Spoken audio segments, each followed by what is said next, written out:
Today I'm going to demonstrate how to flush this lance cart. The first thing you're going to want to do is release the casters, the lock-in casters. And then I'm just going to roll this unit out. And I'm going to bring it to my flush trough.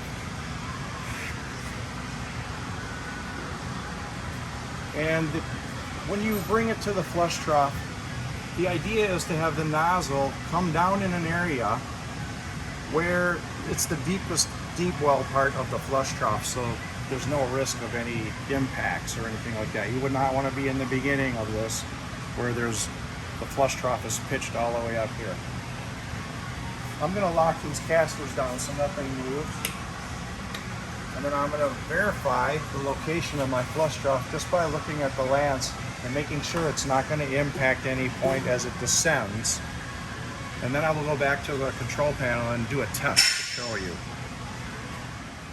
So the next step we want to do is, once we pull the cart out, making sure it still remains grounded, I want to raise the mast with the product valves and lance up to the flushing position, and there will be a mark right at the carriage which you probably can't see, but I'm going to want to turn this adjustment knob and screw this assembly that's on the carriage with the product valves and lance all the way until the stop is bottom, and you will be at the correct indexed height for flushing. So the next thing we're going to want to do is, you're going to have to, once this flush trough is at your plant, get the correct fittings and hose this out to recover whatever you're flushing. But for demonstration purposes today, we have left the flush trough drain open, and I'm just going to use just a common 5-gallon bucket to recover. What we're using today is just water.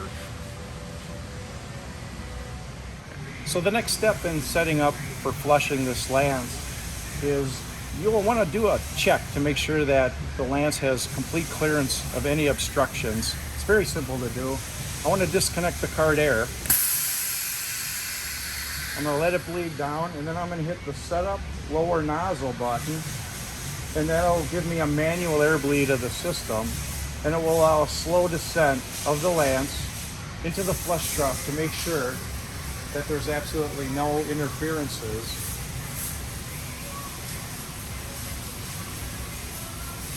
Once you've determined that there's no interferences, I'm going to go ahead and turn my air on. If any adjustments are necessary, move the trough just slightly, but I will turn the cart air connect back on, and the lance will ascend back to its ready position.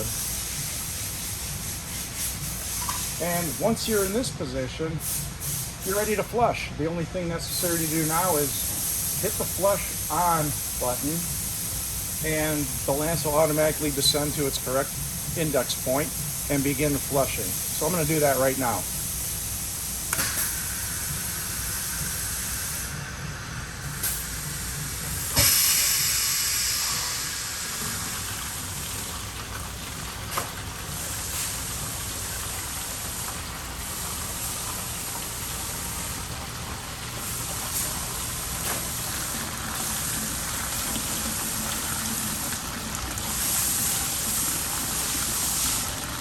And so once the lance is sufficiently flushed, you'll come back to the operator panel and just hit the flush off button, and it will stop flushing the lance. Again, the flush off button.